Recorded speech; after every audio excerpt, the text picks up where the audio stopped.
Are we on? Yeah. Okay. We're on. I tried. Hey, my name is Robert Murray. This is my buddy John Neal, and we are the Wise Guys. From beautiful Northwest, where, Rob? Northwest Georgia. Very close to Alabama, I might Close add. to Alabama, absolutely. And not too far from Chattanooga.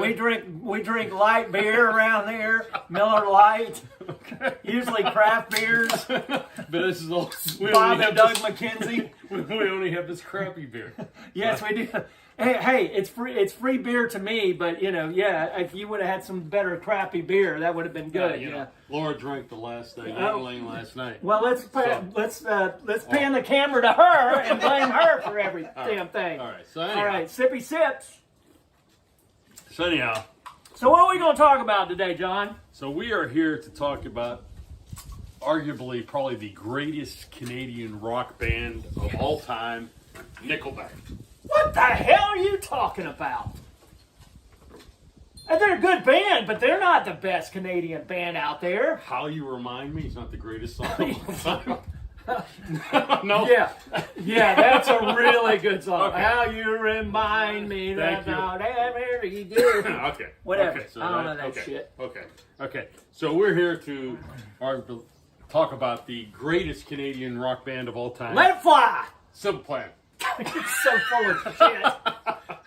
Damn, man. Okay, it went from okay to worse. Yeah. Okay, so we're not here to talk about Simple Plan. God almighty. We're here to talk about the Bare Naked Ladies. Oh, yeah. They're a great band, too, but they're not the best Canadian band ever.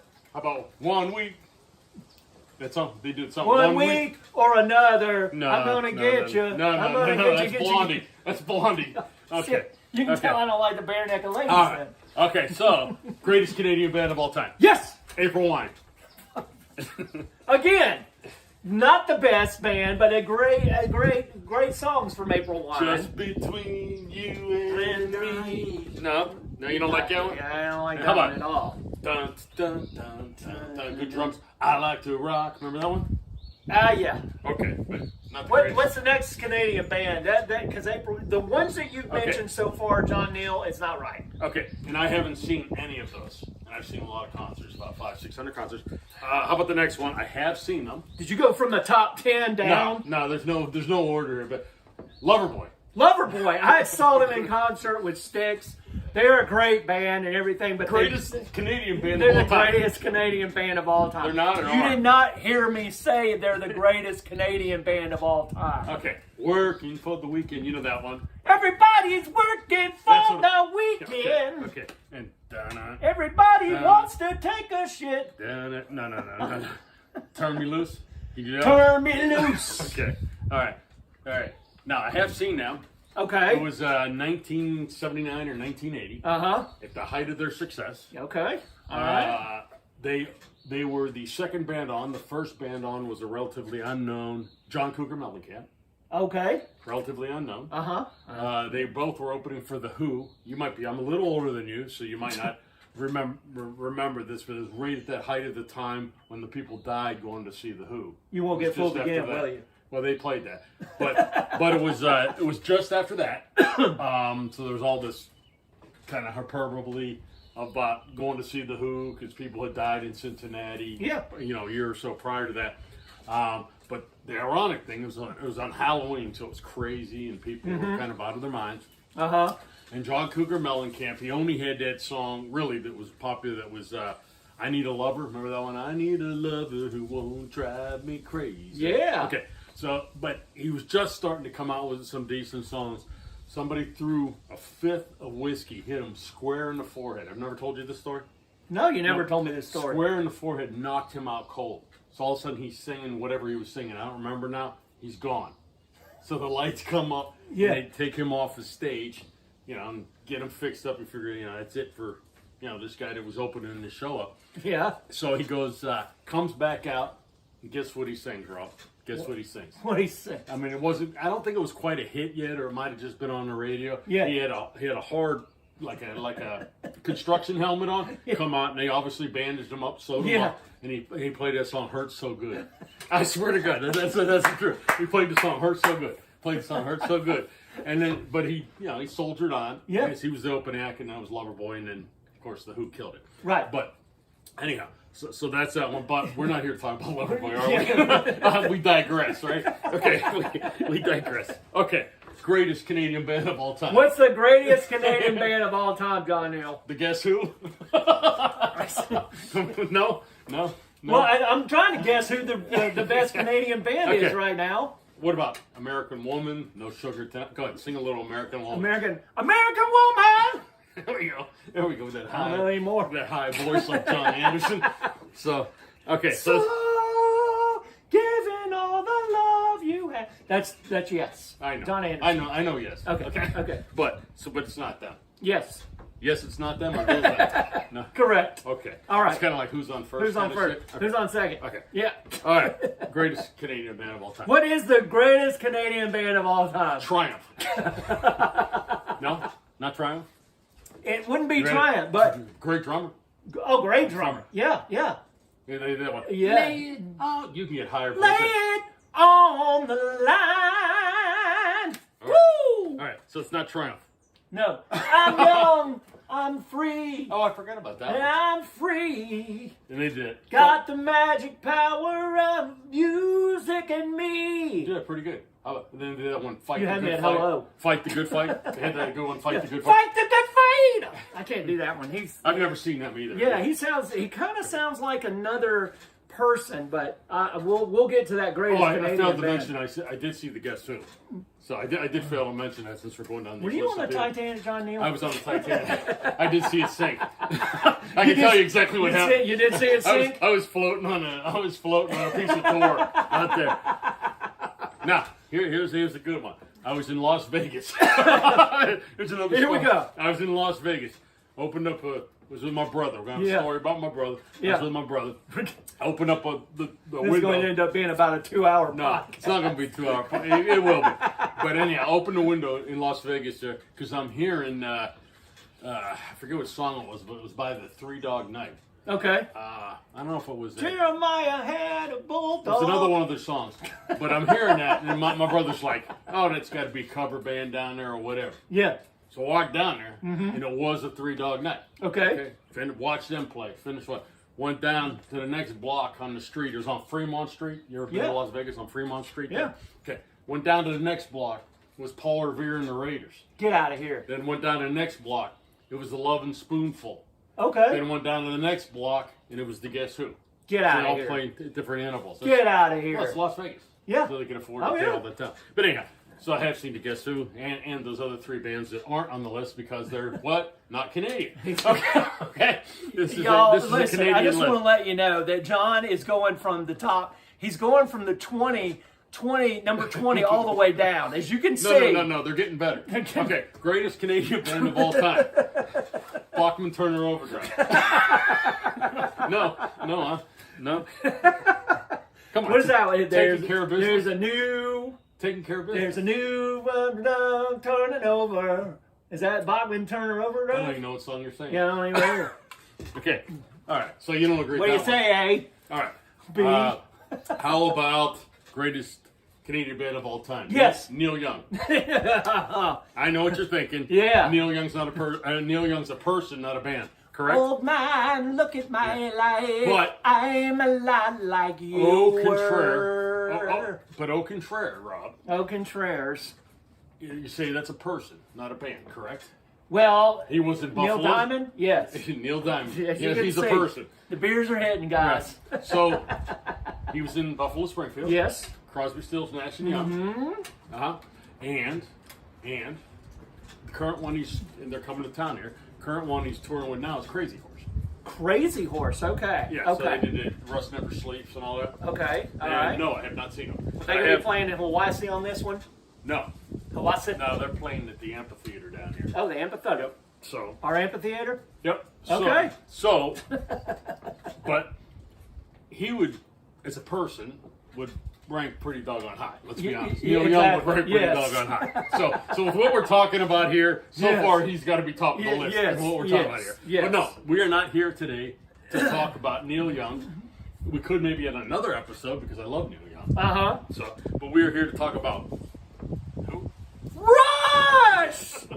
can see on my shirt, the greatest Canadian band of all time from Toronto, Canada. Where are they from? Toronto, Canada. Okay. Baraboo Count, I don't know. They're from Toronto. Okay. We know that.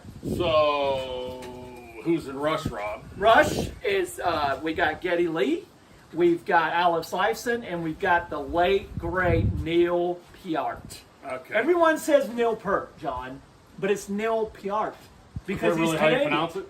Yeah, Okay. that's how you pronounce it. You And did? I know because guess what? This shirt, as you can see, it doesn't fit me very well because this is from the Moving Pictures tour in 1981. When he was, He he was only 30 then. I was I was on the Titanic with John. I threw him one of them round donuts at him. Yeah. I hit him in the head. Hey, in Titanic, John, really the thing is that I remember being on that iceberg and you were in the water trying to Pushing save you me. down? Oh, I thought it was pushing you under. Well, you were doing that too, but Okay. I had to let go of you and you were like, Robert! Right. And he went bye-bye. But Okay, no, so, let's talk so about that was his. So that I never knew that. Yes. What about Geddy Lee? That's not his real name. That's not Geddy Lee's real name. What is What it? is his real name? You tell me. I don't know the exact story about it, but his real first name is Gary. And I don't know how Okay. he became to be known as Geddy. There's a story behind that, and I don't know if somebody couldn't pronounce. Okay. I don't know if they were falsely pronouncing his name, but his real first name is Gary. So I Okay. do know that. All right. And Neil. Was it closer to the heart? Yes. But anyhow, before Neil Peart, there was on the first It album. sounded like you just said P. Yeah. It's Peart, Peart. Okay. not So P art. But the first album, they did have a Jackass. different drummer, right? Yes, named John Rusky. Okay. And he was just there for the first album. Yes, he was, and he has passed on too. So you've got two great drummers.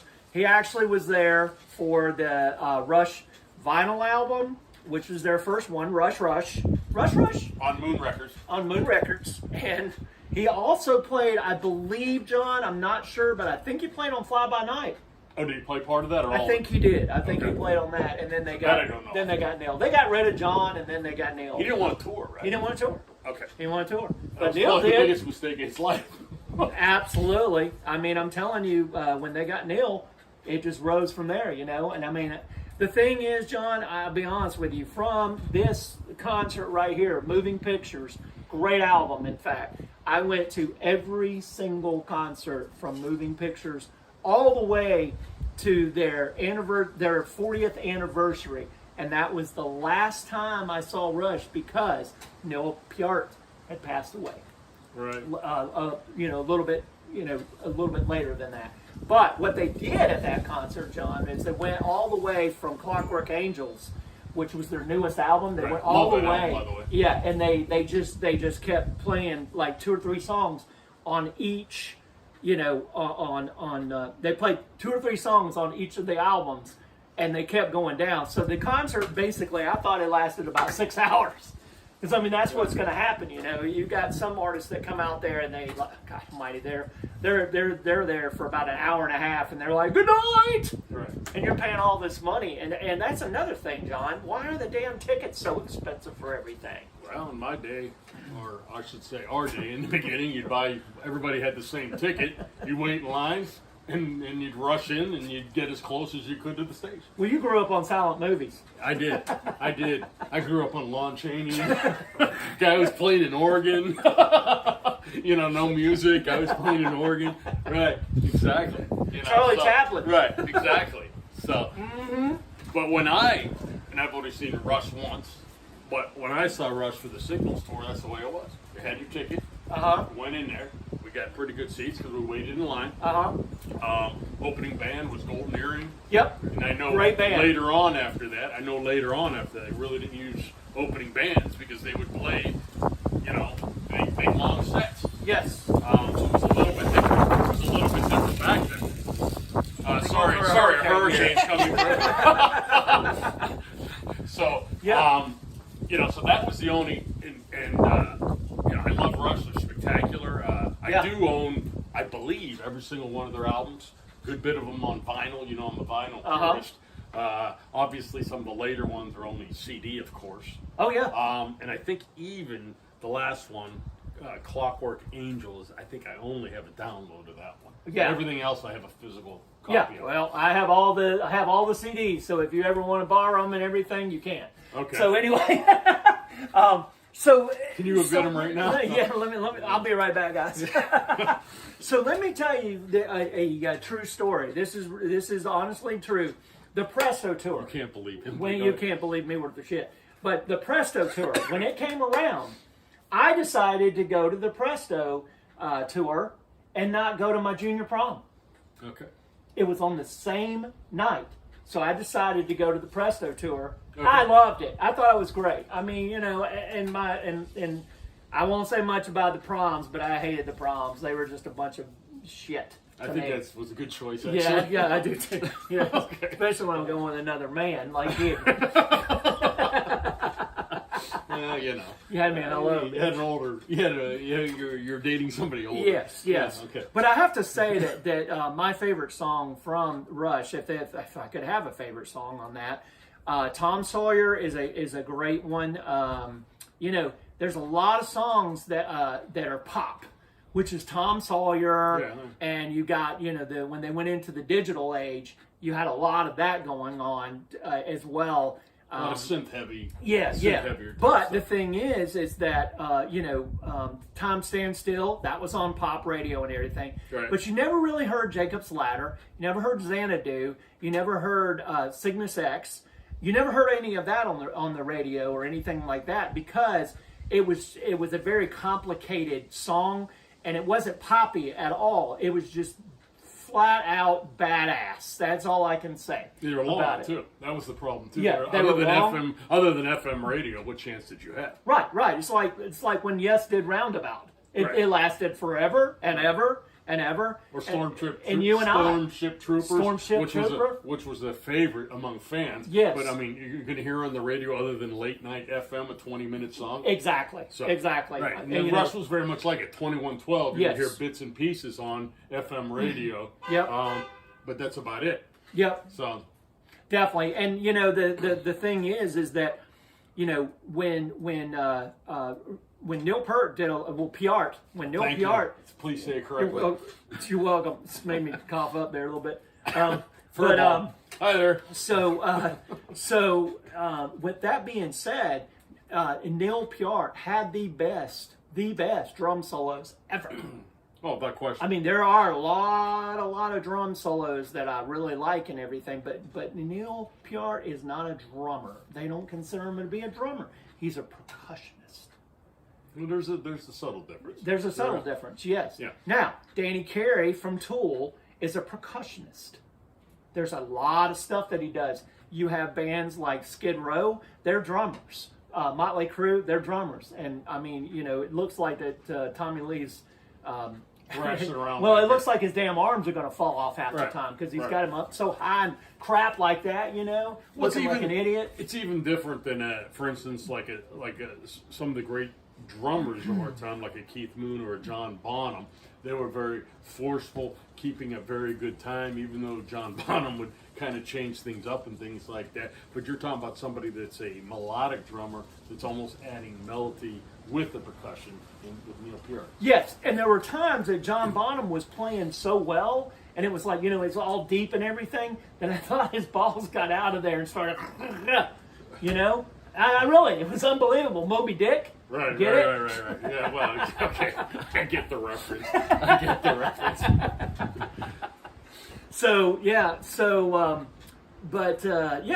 I mean, you know, Rush is no longer touring anymore. Now, they did mention that they might tour, but who are you going to get as the drummer? Well, here's what I'm thinking, and I know that this... I mean, I don't know if we're letting this cat out of his bag a little bit, but it could be Danny Carey, maybe. Could be Mike Portnoy. He's been in a lot of bands, but most famously with Dream Theater. Yes. Or you can let us know if it is. It could be Rob Murray. It is me. It's me. Y'all, I'm coming on this podcast to let you know I am the new drummer for Rush. Or he's coming on the podcast so that you know he's full of shit. Yeah, and I'm also telling you I'm full of shit. You know, so, but yeah, there are people like that, a little bit different genre of music. Kind of reminds me of Adrian Belew, the guitarist, going a little different bent. That's okay. You can go a bit. But he, you know, he played with Bowie, and then recently, because he's such a technically proficient, you need a technically proficient percussionist. Yes. I don't know if you remember this, and he decided not to do it. He's all slated to do it. He was going to be the guitarist for 9 Inch Nails, which is way off in left field from what he did prior in his career. Right. But but it's the same kind of thing for Danny Carey to come back, right, and do something like this would be a little bit different in his career, be the right or one. even Portnoy. And I think I'd mentioned to you I'd seen a iteration of King Crimson. It was with Adrian Belew, and out of the audience came Danny Carey. Came up and played drums. This was in a place that sat 300 people. Yeah. And people were going, oh my God, it's Danny Carey. It's Danny Carey. And they were playing. Just to say how great of a percussionist it is, they were playing in tandem. Excuse me. Yeah, geez, I don't know what I'm going to do with this guy. You know, fart, belch, whatever. Yeah, fart, belch. Hey, so, it's let it all out, right, John Neal? Exactly. Evidently it is, at least from you. But anyhow, so they, Danny Carey got it, but you need somebody that could do that, is more doing percussion as a, more as a melodic instrument. Which is very different, and that's where this very much, and I do believe that Danny Carey would fit right, and more so than Portnoy, to be honest with you. Absolutely, because there's a lot more instrumentals. There's a lot more power beats and everything, and a lot more different sounds from all over the world. That Danny Carey can do. As you listen, I mean, if you go and you listen to Tool, guys, you'll understand that Danny Carey, I believe, and John believes, that he would be the right one to go in Neil Peart's. And I think that Neil would actually approve of that. I really do. And, Taylor Hawkins, that's another one from the Foo Fighters. He passed away. Unfortunately, horrible thing. He passes away, but that's... drugs can do that to you, that's for sure. But Taylor Hawkins would have been a good one for Rush as well, because they were the Foo Fighters played the inducting Rush into the Hall of Fame, right? The Rock and Roll Hall of Fame.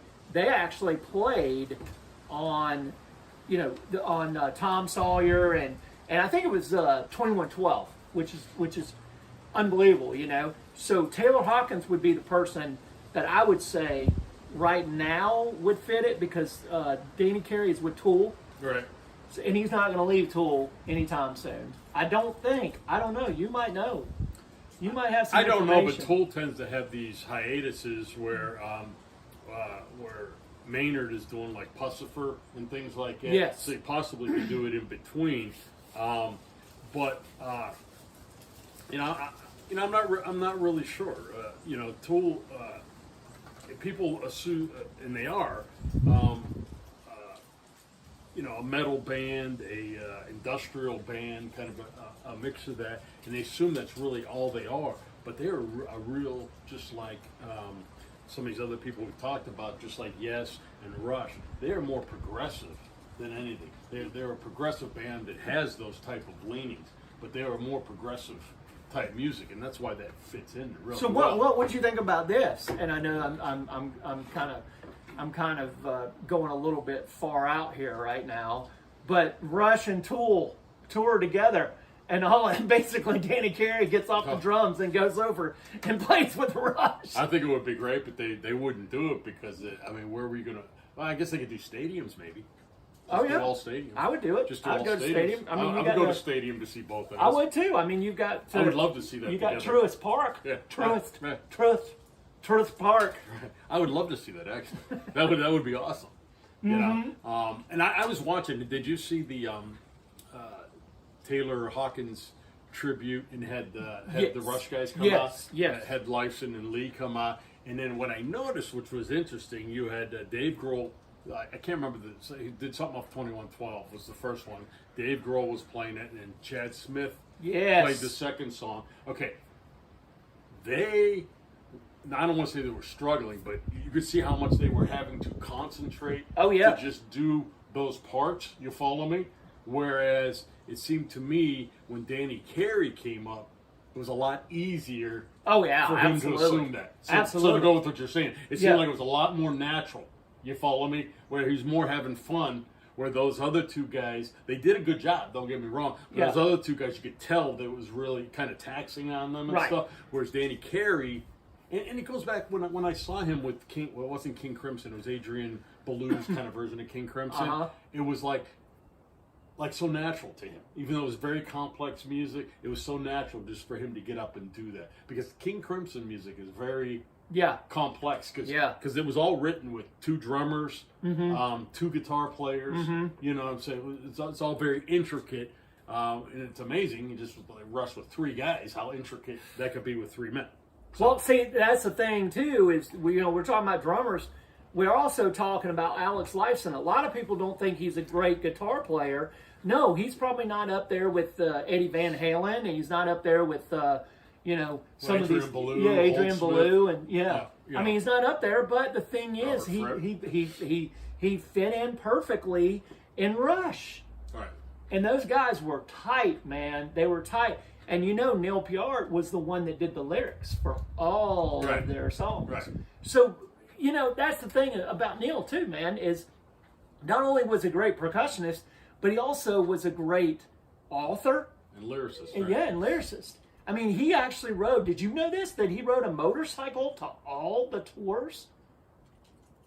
I knew he did some. I didn't realize it was all. Yeah. Okay. Yeah. Yeah. I know he did that traveling and, wrote those books. The guys would get, this is, and the thing is that, I've got everything on Rush, so, I'm not like a know-it-all or anything like that, but these are the things that stood out. Well, I am a damn know-it-all, that's for sure. I mean, look at the shirt. I mean, shit. Like, it's about time to retire that shirt. Time. Yeah, well, I mean, we need to get him a double XL. I just wanted to wear it today. Can we have our producer order Rob a double XL? Yes, because we're getting. He was about 80 pounds lighter. Yes, we're getting paid $30,000 a minute for this shit. So, and Geddy Lee, great bass guitar player, huh? Or Gary. Yes, Gary Lee was the best. That's for sure. No, but like I said, in the beginning of the podcast, we had mentioned about John Anderson, and John Anderson and Geddy Lee on their voices. We didn't mention. Yeah. They just Geddy Lee has that voice. And the thing is you see a lot of tribute bands, and guess who the lead singer is? It's a female. Right.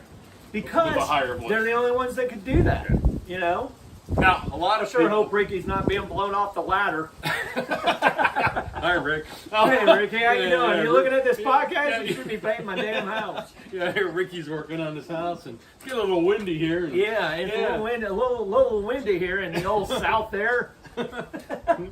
So, I mean, you're right. Some people are a little taken aback by Geddy Lee's voice. I wouldn't fall into that camp. But we mentioned that, and you and I were talking about this. Closer to the heart! Yeah, John Anderson, that one kind of, I love the music of Yes, but the... Yes. I love the music of Yes, but his voice kind of grates on me a little bit. John Anderson. Oh, John Anderson? Yeah, not Geddy Lee's, but John Anderson. Around about. Yeah. It's just, and then when he talks, mountains it's like, come out and they stand so do his talking voice. You did it like Hello, everyone. Thank you for coming tonight. Right. This is a great place. We're on Earth. Yeah, because he has all this. Yeah, you're right. Because every song, because he writes a lot of the lyrics. Yes. We're gonna float away, everyone. It's all Awaken. This, right? It's transcendental stuff. Whereas you have you have Neil writing about like trees, about Yes. discrimination. Yes. You know, and Trees prepare for battle. right.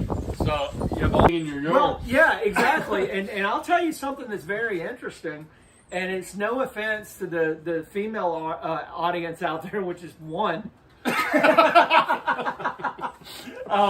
Because we are talking about Rush. Right, we are talking. It's not a female band, right? We are talking about Rush, and it'll go to everyone around. But at the Rush concerts, You there saw was two always females? I only saw two females there. They were married to the band. And they were married to the band. You know, I mean, that's the most amazing thing to me. Yeah. Is that they always say that we had a lot more guys at our concert on that and everything, but now You know what they call that, right? What do you call it? Wienerfest. He went there. I did. Drink another beer there, Johnny. So yeah. So I mean, at times, you know, you would just be waiting in line and everything for the Wienerfest, and then you know the women's bathroom was just, you know, there wasn't Nobody there. There wasn't anybody in there, so I went ahead and went in there. Oh, did you? Yeah. Okay. Hell yeah, I went in there. And? Yeah. Well, I mean, you know. Is there more to that story? There's or not, you well, I just- mean, the thing is that you have the urinals and everything like that. There probably weren't any but urinals. There weren't, so I had to like go like this and just pee like that. No. Yeah. So anyway, but it's amazing to me. It's amazing to me that they say that about there wasn't a lot of women at the concerts. However, all of the tribute bands that you see now have women lead singers. Oh, for the Rush tribute band. Yeah, Rush tribute bands. Well, he has a very high voice. There's not many men that can get that high. Maybe the guy in the darkness, Yeah, John because Anderson. somebody kicked him in the balls and he went, yeah. Right. Hey, Tom Sawyer, mean pride. I mean, think about it. I mean, there's not that many people, you know, There's not that many people in this world, John. that can get that high of a voice of a male vocalist. And they would be an opera or something, you know. But I'm opening up another Miller Lite. Hey, by the way, the Miller Lights are I am sponsored. not sponsored. We do not sponsor Miller Lite. We don't. But we do have a sponsor. This do. is Uncle Rob's hemorrhoid cream. Yes, that's See? Uncle Rob's hemorrhoid cream. Yeah, absolutely. So today only, okay, Mm-hmm. Uncle Rob's hemorrhoid cream is a recipe made by Uncle Rob here's great granddad. Yes. Pappy. They call him Pappy. And let me tell Pappy you- made this out of herbs and stuff. And acid. Forest. So what you do is you wipe a little bit of that on the hemorrhoids and stuff, and the acid just dissolves it and everything. So the thing is, John, Yeah. it's listen to me. I look like Trump right now. Why are you doing that? I don't know. I'm just telling you. I don't know. Are you having a stroke? Do we need to call 911? Okay. We can call 911 real quick. Well, the thing is, that it gets rid of the hemorrhoid. That's for sure. But it dissolves, and acid on your hemorrhoid hurts like hell. Okay. That's for sure. So There you go. get your Rob's hemorrhoid cream today. Uncle Rob's. Uncle Rob's. Free pine cone applicator. Yeah, we'll actually let you use it in the store, and we'll watch it. No, we won't watch you do it. No, we're not going to do that. So anyhow, that was our sponsor for today. That's It'd be our nice to have a sponsor. real one. Exactly. And and we got this right here as our sponsor too. It's look at the Irish to you. That's for sure. Put this hat on. Okay. All right. So anyway, Back to Rush. back to Rush. That was a. I don't know where that term came from, but you know what? That's all right because one of the things with the folks out there, we're going to have a music bent to what we do here. Yes. But we don't really care. We'll talk about whatever we feel like talking Yeah, about. we'll like talk- hemorrhoids. Yeah, we'll talk about hemorrhoids, and we'll get off on hemorrhoids for about an hour or two or something like that, So, And, so I mean, yeah, the hemorrhoid cream works pretty well. And we you will know? talk about what we want to talk about. Exactly. If it's sports, Yeah. if it's whatever. Hemorrhoids, if it's, Yeah. whatever. If we want to shoot one of those hemorrhoids, Right out of it. break a damn window. But I anyhow, we were talking about Rush. Rush and And you're the saying hype. the tribute bands that they mainly get female vocalist, which makes sense because there's not too many people that could carry that. We're naming a few, like I forget his name, but From the Darkness could probably do it. Oh yeah, yeah, that guy could probably do I believe in a thing called love. Oh, that's the song I was thinking of. Yeah, he's a little irritating on the irritating. Oh, he is. Yeah. John Anderson could obviously accomplish that. Is he still living? Yeah, he's still John living. Anderson? John Anderson is, but Chris Squire is not. He died in. And Alan White is not. So you lost Chris Squire, you lost Alan White. Another great drummer, by the way. Yeah, he is. Another great drummer. And I think the only, he's not really an original member, but only one of the, from the glory days of Yes, I think the only one around is Hal. Because I don't even think Wakeman is with Yes anymore, but correct me if I'm wrong, because I think he plays with Anderson in something else. We could do that for another podcast. But I think they kind of branched off. I know Anderson's gone from Yes, so it's kind of branched off now. Yes. So yes. I'm not sure because he's not an original member. Steve Howe. True that. Trevor Rabin, wasn't it? True that. Yeah. He was original guitarist, if I remember right. Steve Howe was original. I don't think so. Yeah, he was. Yeah, Steve Howe was all in those years of Fragile and Close to the Edge and everything. Yeah, that's Steve Howe. And Steve Howe was with Asia. Absolutely, but I think before those albums, I think there was an album or two that had a different guitarist on it, if we look it up. Trevor Rabin came later. in on 90125. I think you're right, I think prior... Did I get it confused with Beverly Hills 901-253? You could have. Yeah. But I think, and we will for our next podcast, we'll come up with that. But I think prior to the Yes album, started having the hits. The first two albums before that, I think had a different guitarist. I can't remember who it was now. But yes, Tony Kaye. Tony Kaye, thank you. But he was a not guitar player. He was the original keyboard player. Yeah, and then Rick Wakeman came in. But anyhow, we'll come up with that later. We'll come up with that later. The point is, I guess, Yes has been a revolving door. What is your point, sir? So I guess, I don't know how we got from, we keep going I think we need to talk about Rush, you see. Right, and we keep circling back to Yes for some reason. I don't know why we're circling back to Yes. The high-pitched vocals. The high-pitched vocals is well known for and the that. beer drinking. And that might be why That's we keep enough circling back. Yes. Next time we will have shots of tequila, so it will be very, very interesting. But back to Rush. So, what was your favorite album of Rush, John? I would have to say, I definitely like the first four a lot. Then Hemispheres I love. Moving Pictures I love. Ironically enough, I'm not as big on a lot of the synth songs. I like them. But for me, like Clockwork Angels got back to a heavier side. Yes. I like Clockwork Angels. Yes. There was less synth in it. I don't... Caravan, yeah. Right. I mean, I just like that sound a little better. Yep. And a lot of people will say the first album, they dislike, other than maybe Working Man on it. Yeah. But I like the first album. In the Mood? I like that song. But they always played it in concert, In the Mood. But I think I'm in the mood. I think it's a good album. It's a great album. But it's not a traditional Rush album. It's a lot more blues-based. And right after that, they started to get more progressive. I mean, that's more of a three-piece blues sound. True. More of a Cream sound, if you will, or something like that, or a Mountain, or something like that. But that was also, 71 or what? Yeah. Okay, so that was right when all that was going on, and then they found their feet. They got their own sound. Yes. And then you got My Torn to Snow Dog was off of Fly By Night. Yeah. Then you got Fly By Night, or the song Fly By Night. It started getting more progressive. With Fly By Night. And then what we had? We had Caress of Steel. Yep, Caress of Steel. And then it was good. Yeah, but they started getting more progressive after that. And then obviously with 2112, we really see where they're going.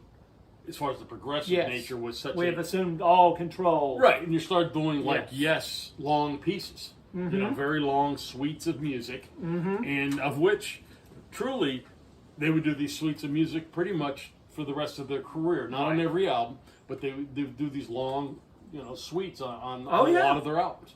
That was signatory of Yes. Yeah. Of Rush, just like Yes. Was very, they didn't really care. They were artists, and they were gonna make music. Yes. you know, I mean, they hope people liked it, but they were an artist, and they were, I don't want to say making it for themselves. I mean, they're making it for the public. Oh, but yeah. The point is, that was their artwork. This is what they're going to do. Yeah. If it sells, it sells. If it doesn't, they could care less. And that was kind of the ethos of the band coming out anyhow. And their stage props were unbelievable, man. I mean, on Presto, they had two big old bunnies, you know, from Presto. Or no, bunny rabbits. Okay. And stuff. Yeah. So they had that, and then all these other tours they had a washer and dryer. Yeah, I remember that. And yeah. they kept showing it, you know, they had the stuff was in there and stuff like that. So everything they were hilarious. When they first started out their show, they come out with the Three Stooges. You know. Oh, like a video? Oh, you mean the music. Okay. Yeah, just the music. And then it's like 5, 4, 3, 2, 1, and then it's pow. It's right on. It's Tom Sawyer, man, and it's in your face. Right. In your face. So my brother, and I was telling you this story, we'll tell the folks this story. I'm from Western Pennsylvania originally. I'm a Georgia boy. You're a Georgia boy. Lived most of my adult years in Arizona, but anyhow, I'm from Western Pennsylvania. And my brother's significantly older than me by 8, 9 years. And he went to a college called Slippery Rock. Okay. And a little college next to him called Grove City, which I don't even know if it still exists. But he told me, let me see, I wrote down the date. He told me the date because he remembered. It was April 11th, 1977. So it must have been around a little bit, but they definitely were not big in the States yet. He said at, what do you call it, at the little auditorium they had just for this little school. They said they had a little ad or, you know, whatever, that the student union said, hey, this band Rush is going to be performing here tonight. And they never heard of them. Yeah. You know, never heard of them. But the rumors going around that this is only 3 guys, you know, power trio. Like I said, you're still remembering, you know, Cream and Mountain. I mean, those bands were, you know, especially Mountain was still around mid-70s. I mean, everybody knew who Mountain was, so it's a power trio. And thinking, you know, these guys are making more sound than a band like that, you know, which was incredible. And that's all he said he remembered is them saying, hey, these guys make such a big sound just for 3 dudes. Oh, yeah. So he said he went to the show, and they were astounded at these 3 guys. Now, can you imagine seeing Rush where he said there's maybe 200-300 people in the place? Can you imagine that?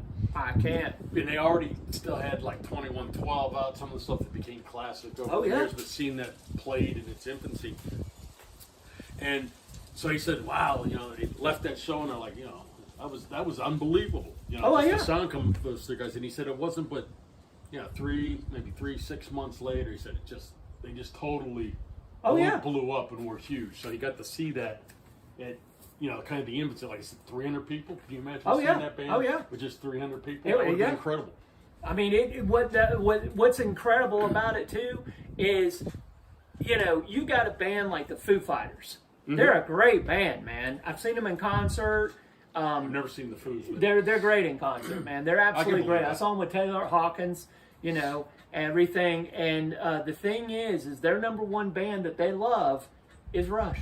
Well, that's true. I forgot about that. Yeah. You know, and then you've got other bands out there that just love Rush. Right. Like Jack Black. Yeah, Jack Black loves Rush, and you know, and I mean, look at the guy. I can't think of those 2 actors' names, but they had a movie called oh God, what the hell is that damn name? I Love You Man. The movie I Love You Man with oh God, I can't think of the guy's name. But anyway, those were 2 guys that actually had Rush in. They went to a Rush concert in there. They love Rush so much, and they were also in their video on some of the concerts I went to. They were pictured in the video and everything because Geddy Lee and Alex Lifeson and Neil Peart. That's the thing, is those 3 guys were funny, but Neil never did interviews. Right. Geddy Lee and Alex Lifeson, they would, but they were so freaking funny, man. Everything came out of that, and I think Neil just kind of went along for the ride, but he was so intelligent. I mean, all of them are intelligent, but Neil was more of a reserved kind of guy, and I don't know if you could get really a big laugh out of him, but my God, you saw Geddy Lee and Alex Lifeson doing crazy shit. But wasn't he more approachable before he had the tragedy with was his daughter and his wife? Yeah. I heard he was a lot more approachable and would do the backstage stuff before all that happened. And then when he lost his family, yes, he kind of withdrew. He withdrew, like and that's when he started riding that motorcycle. Correct. And that's why he Trying wrote to find the book himself Ghost a little Rider. bit. Right. Yeah, he wrote Ghost Trying Rider. to find himself a little bit. Mm-hmm. So it's amazing that he even carried on at all. And I agree. maybe music was his therapy though too. It would have to have been this. Yeah. I mean, and his friends. Yeah, and I mean the thing is that I was such an excited kid. I mean, all the way up to when they released any albums or anything like that. You know, I always went out that day and got it. Okay. I didn't care if the price would have come down a couple of days later or anything like that. I had to have it that day, especially for Rush. For Yes, I could wait a little bit. Wasn't any big deal, you know. But, you know. What was the first album you got by Rush? The first album I got by Rush when the CD came out was Rush. Okay. Rush. So you got the first, Yes, sir. the first one? Yes, sir. Okay. And then I, got them from there, pretty much. Lifted them from stores. Lifted them and then Yeah, put them on the lifted 'em. counter. I lifted them and put 'em on on the the counter and paid Yeah, for lifted it. 'em. Right. I Because lifted too much of chicken. Right. All right. So my first one was Chronicles. Chronicles, okay. Do you even know what that one is? Yes, sir. It's the What is greatest it? hits. It is not. He would be wrong again. I am so wrong. So anyhow, Chronicles wrong. I got on 8-track as a young man. It was a double 8-track. There were very few that were double 8-tracks, but it was the first 3 albums. See, now he's talking 8-track, guys. So it was I don't have it anymore. Were you on the Titanic? I was on the Titanic. Remember I threw you the life preserver? Yes. You were 8. But anyhow, it had a different variation of, but the guy with the star was on it, and I don't know if there's a term for that, but it had that on each of them. But it was two different 8-tracks. Uh-huh. And I can't remember now if it had every song from all 3 of those albums because it was on 2 8-tracks. But it was at least a compilation of those 3 first. Well, yeah, but I mean, that could be called the greatest hits. What hits did they have back then? I mean, they might have played Working Man on the radio, but out of the 3, what hits came off Caress of Steel? Bastille Day, was that a hit? Yes. Fly By Night? Yes. No, they weren't hits. Bastille You and I like Day, them. You and I like them. Bastard Day. But you and I like them, but they were by far not hits. But, By Torn and Snow Dog. yeah, that's by far not a hit. Dun, I like the song. dun, dun. But, By Torn and Snow Dog. but I also know Iowa? that... No. Where's no. that at? But Caress of Steel, the reason that came out like that, it also came out on an album. Obviously, this is before. 8-track. It was on 8-track. It was on either 8-track or album. But Geddy Lee was pissed off that Caress of Steel didn't do well. So they repackaged that as the first 3 albums because he thought Caress of Steel should have done better. Is why they... Well, yeah, if we why listen they to put it those together. it probably is, they played a lot of songs off of that. Yeah, no, I think Lakeside Park. Right, it's a good album. But Lakeside Park. Right, he was very disappointed. Yeah. That's why they put that out like that. Yeah. So, and after things blew up after 2112 and Farewell to Kings, after things blew up, they revisited and put it together because he thought, people deserve to hear it. Yeah. So he put together another. Yeah, that's why that happened. But that was, ironically enough, the first one that I got. It was back in the day when you had to go down to Woolworths and... Woolworths. Woolworths? Yes, I do know Woolworths. Titanic. Titanic. I stopped at the Woolworths before I got on the Titanic. I'll tell you, on my 8-tracks and everything, I never had a Rush 8-track. Oh, you actually had an 8-track? I had an 8-track, yeah. And, Can you tell everybody out there what an 8-track is? They might I not know. sure as hell Uncle can. Rob. I had it in my car.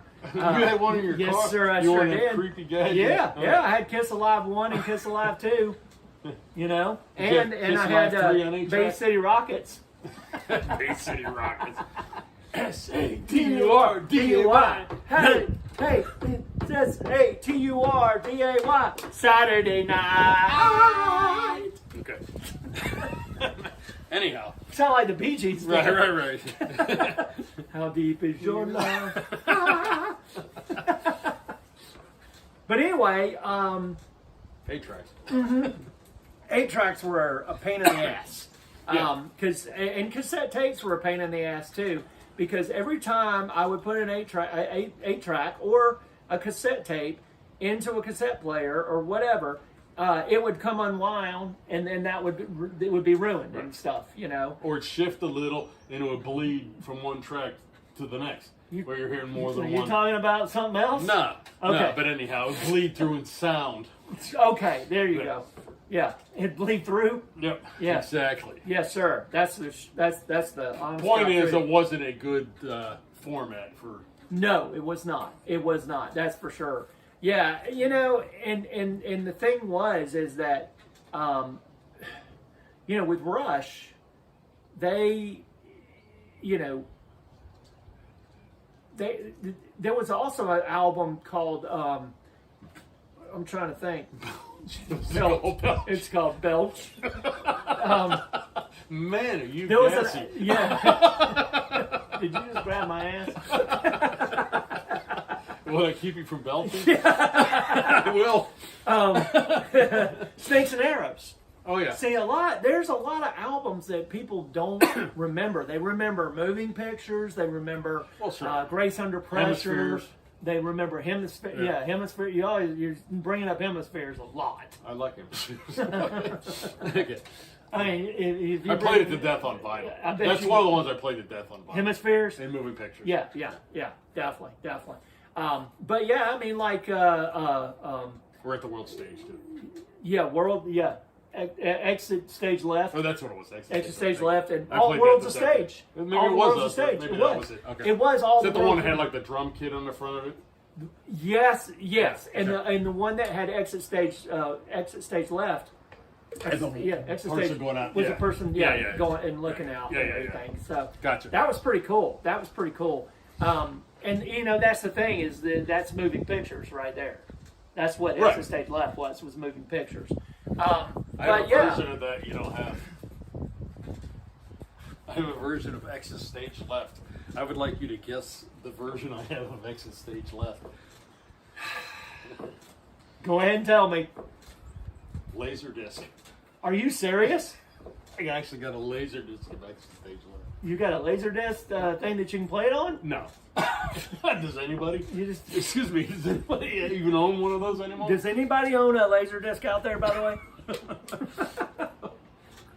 Yeah, I mean, it's, you know, there's just freaking things like that. Yeah, definitely. So that's But- the only reason I picked it up. Yeah. Is it was Rush. Well, I mean, you know, here's another album that you know, we haven't even really talked about. Roll the Bones. Yeah. That was an album that, I mean, you know, it just, you know, it's amazing to me that Rush can come out and they can play all this digital stuff and then they can go right back to the old, downright good, you know, like the real old Rush, which I enjoyed.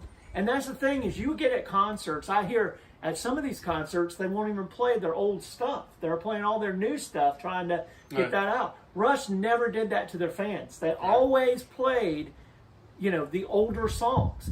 And that's why I say on the 30th anniversary and on the 40th anniversary, it was the same situation. They played digital stuff, you know, the day, you know, Subdivisions, the Grace Under Pressure, all of that kind of stuff. Red Sector A, you know, they played all of that. And then they would go back and they would play, you know, Tom Sawyer. They would play Witch Hunt. Witch Hunt is a great song off of Moving Pictures. They would play 2112, of course. They always played 2112, though, at the very end. Yeah. And they always added in the Mood. That was one that they would do, In the Mood. Lakeside Park. And, I mean, it was just amazing to me that they knew they were just all on time too. They never, if they ever messed up, John, you never knew it. When I was in a band, I messed up and everybody knew it. They were like, "Boo! You suck, Robert." I can't believe your mom and dad did that to you. I can't believe they did it. It ruined my childhood forever.